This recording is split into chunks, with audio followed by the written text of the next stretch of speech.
काम करता है। मेरा उसूल है पहले सलाम करता हूँ, इबादतों की तरह ये काम करता हूँ। मेरा उसूल है पहले सलाम करता हूँ। मुखालफत से मेरी शख्सियत संवरती है, मुखालफत से मेरी शख्सियत संवरती है। मैं दुश्मनों का बहुत एहतराम करता हूँ। वाइस प्रधान साहब आप लोगों के सामने। दिल मेरा नरम है, दिमाग थोड़ा गरम है, बाकी सब मेरे अल्लाह का करम। अस्सलाम वालेकुम रहमतुल्लाहि व बरकातुहू। डायस पर तशरीफ फरमा ऑल इंडिया मजलिस इत्तेहादुल मुस्लिमीन महाराष्ट्र के working president doctor Gaffar Qadri साहब, महाराष्ट्र विधानसभा के दमदार आमदार जनाब फारूक शाह साहब, डॉक्टर खालिद परवेज साहब, कुणाल खराट साहब, सोशल मीडिया में बहुत ही एक्टिव रहे मेरे दोस्त रफत साहब, मुफ्ती साहब के साहबजादे, नए निर्वाचन हमारे डिस्ट्रिक्ट धुलिया के प्रेसिडेंट मुल्ला साहब, तमाम कॉरपोरेटर्स और धुलिया शहर की और मुख्तलिफ जगह से आए हुए मजलिस इत्तेहादुल मुस्लिमीन के तमाम हमारे चाहने वाले, सबसे पहले तो मैं आज अपनी जानिब से मौलाना कलीम साहब और शमशुर उदाल साहब को खिराज अकीदत पेश करना चाहूंगा। शमशुर उदाल और इत्तेफाक से दूसरे दिन ये पता चला ये एक बहुत ही कामयाब स्टेप मजलिस इत्तेहादुल मुस्लिमीन का है इस डिस्ट्रिक्ट के लिए, जो डॉक्टर फारूक शाह साहब ने लिया। चुनाव जीतने के बाद फारूक शाह साहब जिस तरह से एक्टिव रहे, मैं समझता हूं शायद ही कोई एमएलए इस तरह से अपने क्षेत्र में एक्टिव रहा हो, क्योंकि हमने सोशल मीडिया में भी देखा।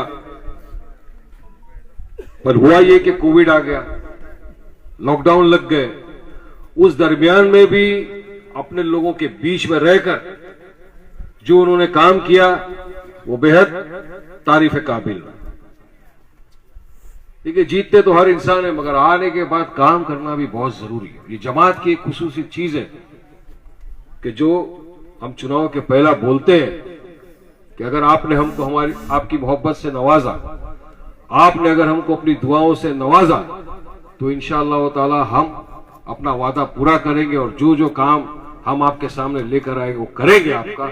और जनाब फारूक शाह साहब ने उसकी शुरुआत की और काम को अंजाम देते हुए आगे बढ़ते जा रहे। धुलिया की आवाम का मैं तहे दिल से शुक्रिया अदा करना चाहता हूं कि उन्होंने मजलिस इत्तेहादुल मुस्लिमीन पर भरोसा किया और मजलिस इत्तेहादुल मुस्लिमीन को 2019 के चुनाव में यहां से कामयाब किया और फारूक शाह साहब को जिताया। कामयाबी बढ़ते गई, वक्त आगे चलता गया, हमारे कॉरपोरेटर्स जीतते गए। परसों रिजल्ट आया कि यहां से हमारे 5 ग्राम पंचायत के अंदर जो नुमाइंदे थे वो भी चुनाव जीत गए। तो ये जीतने का सिलसिला जो चला आ रहा है, मैं समझता हूं इसको हमको जारी रखना चाहिए और इसको जारी रखने के लिए काम बहुत जरूरी है, क्योंकि हमारा काम हमारी पहचान है।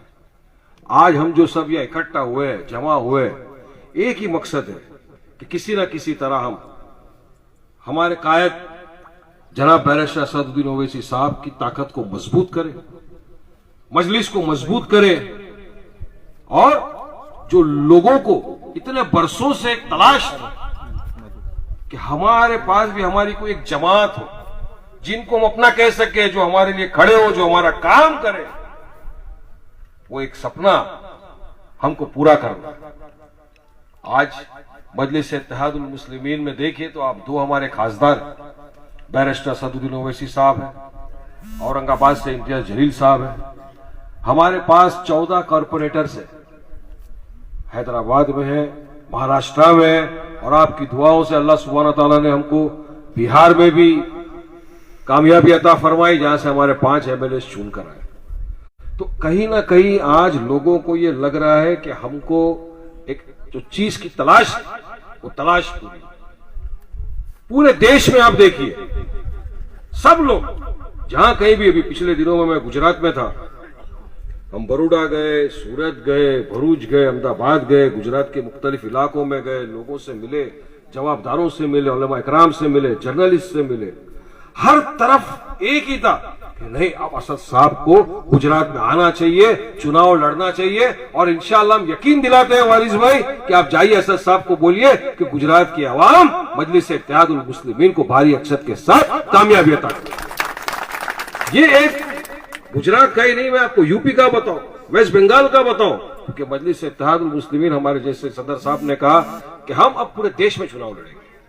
तो क्यों नहीं लड़ेंगे? संविधान को मानते हैं, डेमोक्रेटिक कंट्री में रहते हैं। डेमोक्रेसी ने जितना अधिकार भाजपा को दिया है, जितना अधिकार कांग्रेस को चुनाव लड़ने का दिया है, जितना अधिकार राष्ट्रवादी को दिया है, उतना ही अधिकार मजलिस इत्तेहादुल मुस्लिमीन को भी दिया है। तो हम चुनाव लड़ेंगे और इंशाअल्लाह मुझे अल्लाह की जात से बिल्कुल उम्मीद है कि हम भारी अक्सरियतों के साथ पूरे देश में जीतेंगे। और आने वाले बरसों में आप खुद देखना कि पूरे देश भर में मजलिस इत्तेहादुल मुस्लिमीन का नाम एक आगे ही आगे बढ़ता रहेगा, आगे ही आगे दिखेगा।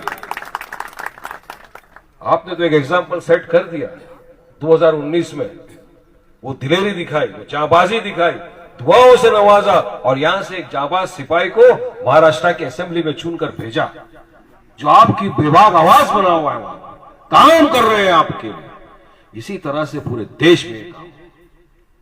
मगर याद रखो, जब से हमने चुनाव लड़ने का फैसला किया है, तो काफी ये जो सो कॉल्ड सेक्युलर पार्टीज थी इतने बरसों से, उनके पेटों में दर्द शुरू हो गया है। ये किसी ना किसी तरह लोगों को फंसाने की कोशिश कर रहे हैं, झूठे केसेस बना रहे हैं। मगर हमको डरना नहीं है। डरने और घबराने का नाम मजलिस इत्तेहादुल मुस्लिमीन नहीं है, याद रखना है इस बात को। ये एक जनूनी जमात है जो अपने हक के लिए लड़ती है, अपने संविधान के अंदर, संविधान के दायरे में रहकर अपनी बात को आवाम के बीच में पहुंचाती है, इस जमात का नाम। क्योंकि आज अगर देश भर में कहीं भी कोई प्रॉब्लम है, कोई सरकार के विरुद्ध बात करना है, तो ये सेक्युलर पार्टी जो अपने आप को बोलते थे, ये नहीं करते, ये काम नहीं करते। अगर वाकई कोई आपकी आवाज बनकर पार्लियामेंट में भी गूंजता है, या टीवी की डिबेट्स में गूंजता है, या पब्लिक में गूंजता है, तो वो कोई और नहीं, मेरा आपका सदर जनाब बैरिस्टर असदुद्दीन ओवैसी साहब। अब वो एक इंसान आगे बढ़ा है, तो हमारा फर्ज क्या बन रहा है? हमको उसके साथ जाना चाहिए।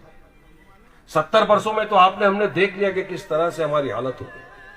चुनाव के पहले सब हमारे पास आए, क्योंकि हमारे पास कोई ऑल्टरनेटिव नहीं था, कोई ऑप्शन नहीं था हमारे पास। हम किसको वोट देते? कभी कांग्रेस को वोट दे दिया, कभी राष्ट्रवादी को वोट दे दिया, क्योंकि भाजपा और सेना को तो हम कभी वोट नहीं देने वाले। कोई ऑप्शन नहीं था। जब पोलिंग स्टेशन पे जाते थे, 2-3 बटन हमारे सामने दिखते थे, मजबूरी में चलो यार दे दो, इसको दे दिया। लेकिन आज हमारे पास एक ऑप्शन है, आपकी अपनी खुद की जमात है, जिसका नाम है मजलिस इत्तेहादुल मुस्लिमीन, और उसका निशान है पतंग। हमको तलाश थी इसी चीज से, क्योंकि 70 वर्ष से आप और मैं सब देखते आ रहे हैं कि हमारे साथ क्या हो रहा है। क्यों इतने साल से कांग्रेस राष्ट्रवादी सत्ता में रहे, पर हमको आरक्षण तक नहीं दिला सके। आज रिजर्वेशन के लिए भी अगर कोई लड़ रहा है, तो पिछले असेंबली के सेशन में मैंने देखा कि हमारे दोनों एमएलए, मालेगांव के मुफ्ती इस्माइल कासमी साहब और आपके अपने दुलिया के चहीते आमदार फारूक साहब असेंबली के बाहर खड़े थे और एहतजाज कर रहे थे। तो ये होता है ना, जब अपने नुमाइंदे जब चुन के जाते तो उनको दर्द होता है कि नहीं, क्यों मैं लड़ूंगा अपने लोगों के लिए, जिन्होंने मेरे पे भरोसा किया, विश्वास किया, मैं उनकी आवाज दूंगा। और रिजर्वेशन के लिए फाइट करो तो मजलिस इत्तेहादुल मुस्लिमीन लड़ रहा है हर तरफ। आज आप देख लो, एक इंपेरिकल डाटा आप खुद चेक कर लो कि 70 साल से हम जिन लोगों पर विश्वास करते हैं, भरोसा करते हैं, जिनको हम वोट देते हैं, उनके राज में क्या हुआ कि आज भी महाराष्ट्र का जो मुसलमान है, अब तो दलित वर्ग से भी पिछड़ा हुआ हो गया है। आज भी हम सोशली बैकवर्ड है, इकोनॉमिकली बैकवर्ड है, एजुकेशन में पीछे है। किसकी वजह से? हमने तो उन पर भरोसा करके वोट दिया, मगर नहीं, इन्होंने कभी हमारे लिए कुछ नहीं किया, आगे बढ़ने का हमको मौका ही नहीं दिया। आज पॉलिटिकल एम्पावरमेंट क्या है कौम में, आप देखिए, बताइए मुझे। कुछ नहीं, फिसर एकदम सिफर। क्या है पॉलिटिकल एम्पावरमेंट? जब तक कौम के नुमाइंदे पॉलिटिकल एम्पावर्ड नहीं होते, जब तक कॉर्पोरेटर्स नहीं बनते, एमएलएस नहीं बनते, ग्राम पंचायत में नहीं जीतते, आगे नहीं आते, जब तक वहां का उद्धार नहीं होता, वो कौम आगे नहीं बढ़ती। इन्होंने कभी बढ़ने नहीं दिया। और आज आपकी दुआओं से महाराष्ट्र के अंदर मजलिस इत्तेहादुल मुस्लिमीन के 98 ग्राम पंचायत में लोग जीते, 98। अपने आप में बड़ी बात है। आज रूरल महाराष्ट्र के अंदर भी हमारी एक शनाख्त बनती जा रही है, एक पहचान बनती जा रही है। और आज सिर्फ महाराष्ट्र के नहीं, पूरे देश भर के हमारे जो नॉन मुस्लिम हिंदू भाई बहन है वो भी हमारे साथ जुड़ रहे हैं। दलित समाज के भाई बहन हमारे साथ जुड़ रहे हैं। देखिए, गुजरात के अंदर हम गए तो वहां पर जो बीटीपी के प्रेसिडेंट है छोटूभाई वसावा, ट्राइबल बेल्ट के दिग्गज नेता, 7 टर्म एमएलए, उनका बेटे भी वहां के एमएलए, आज वो भी हमारे साथ गुजरात में जुड़ के चुनाव लड़ रहे। यूपी के अंदर आप देखिए, हमारे साथ ओपी राजभर साहब, वो हमारे साथ मिलकर चुनाव लड़ने के लिए तैयार। बिहार में हमारे साथ गठबंधन के अंदर यादव आए, सब लोग आए। तो मतलब आज जो मजलिस इत्तेहादुल मुस्लिमीन है, एक ऐसी जमात बन के उभर रही है जो सिर्फ मुसलमान ही नहीं, बल्कि तमाम उन लोगों के साथ, तमाम उन लोगों का काम करना चाहती है जिनके साथ 70 साल से कभी न्याय नहीं हुआ, कभी इंसाफ नहीं हुआ जिनके साथ। ये वजह है कि आज हमारे साथ सब लोग आके मिल गए। मुझे टीवी के डिबेट्स में काफी टाइम पूछा जाता है, अरे आप तो खाली मुसलमान के लिए बोल दिया। बिल्कुल, बेशक मुसलमानों की तो आवाज अब है और रहेगी इंशाअल्लाह ताला, मगर आज हम पूरे देश की, दलितों, मजलूमों की, हमारे हिंदू भाई बहनों का भी जिनके साथ इतने साल से इंसाफ नहीं है, उनकी भी हम आवाज बन के ऊपर रहे। वो हम पे भरोसा न करें इतना, और ये भरोसा बैरिस्टर असदुद्दीन ओवैसी साहब के ऊपर है, मजलिस इत्तेहादुल मुस्लिमीन के ऊपर है। अगर आज वारिस पठान अपना नाम लिख दे तो कुछ नहीं होगा जब तक वारिस पठान के साथ ऑल इंडिया मजलिस इत्तेहादुल मुस्लिमीन नहीं लिखा जाएगा। याद रखना, ये मेरी शनाख्त नहीं है। मेरे साथ जो बैरिस्टर असदुद्दीन ओवैसी साहब की पार्टी है, ऑल इंडिया मजलिस इत्तेहादुल मुस्लिमीन, ये पावर उसका है जो आज आपके सामने खड़े होकर आपसे याद रखना। हम आज सब डॉक्टर फारूक शाह साहब के साथ जुड़े हुए। हमको प्रोटोकॉल मेंटेन करना है। हम में क्या देखा गया इतने टाइम से, मैं भी जो देख रहा हूं और काफी मैसेजेस आते हैं, ये भाई मेरा फोटो काट दिया, मेरा फोटो नीचे डाल दिया, मेरा फोटो कोने में था।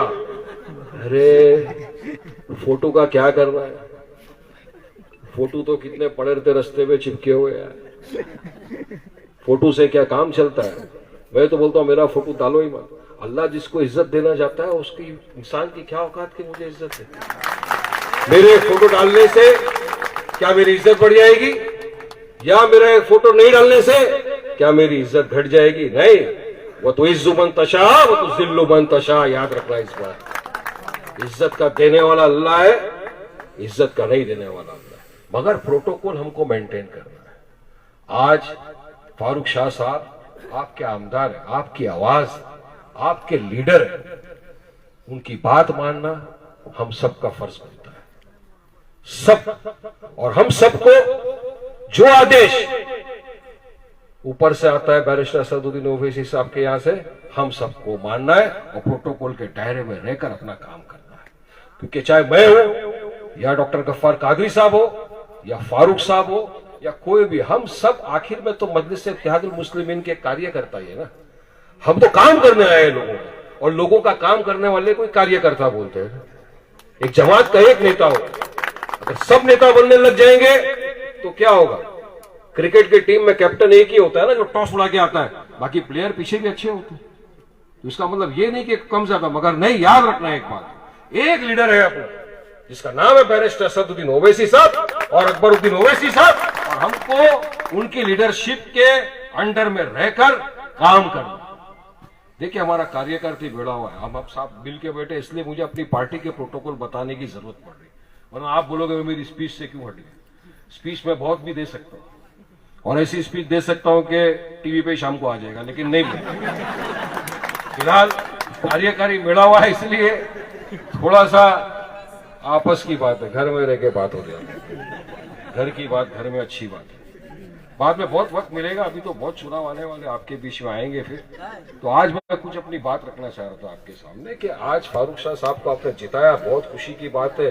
पूरे महाराष्ट्र राज्य के अंदर नाम चल रहा है, मगर उनका साथ देना, उनके साथ कांधे से कांधा मिलाकर काम करना और पार्टी के प्रोटोकॉल को मेंटेन करके काम करना, ये आपकी हमारी सबकी बहुत बड़ी जवाबदारी है। फोटोबाजी में मत जाओ, काम दिखाओ, तुम्हारा अपने आप फोटो छप जाएगा। काम करो, लोगों का ऊपर वाला देख रहा है, उसको किसी के फोटो की जरूरत नहीं है, याद रखना इस बात। हम लोग बस आपस में यही भिड़ते हैं। ये आज पार्टी आगे बढ़ रही है। सोशल मीडिया, यहाँ पे सोशल मीडिया की टीम को भी अपॉइंट किया गया है। मैं चाहूंगा कि आप एक्टिव रहो।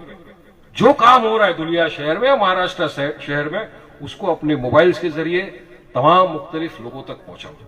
कुछ मुख्तलिफ जो पार्टियां हैं आज आगे आने का, उसका मकसद यही है कि उनका सोशल मीडिया बहुत एक्टिव है। तो हमारे पास भी सोशल मीडिया के जाइंट्स है, हमारे पास तो सबके पास 2-2 मोबाइल है। अपन तो एक हाथ लेके घूमते हैं, लेकिन मैं तो देख रहा हूँ 2-2, 3-3 मोबाइल लेके निकालते हैं। भाई ये भी एक है ना छोटा, यहां से भी एक निकालते हैं। सब मोबाइल को यूज करो पार्टी के आगे बढ़ाने में, एक दूसरे के काम को आगे बढ़ाओ। क्योंकि देख लो हमारे इसमें सबसे बड़ी खूबी क्या है पता है कि अगर मुसलमान को कोई हरा सकता है तो मुसलमान ही हराता है भाई। मैंने तो कहीं बोल दिया था तो एक बवाल मच गया था। मैंने बोल दिया था, ऐसा ही मस्ती मजाक के अंदर बोल दिया था कि यार मुसलमानों को तो कोरोना नहीं होगा। किसने बोला? क्यों बोला? यार कोरोना तो हाथ मिलाने से होता है ना। हमारे यहाँ हाथ मिलाने का रिवाज थोड़ी है, टांग खींचने का रिवाज। वो चल गया, मस्ती है।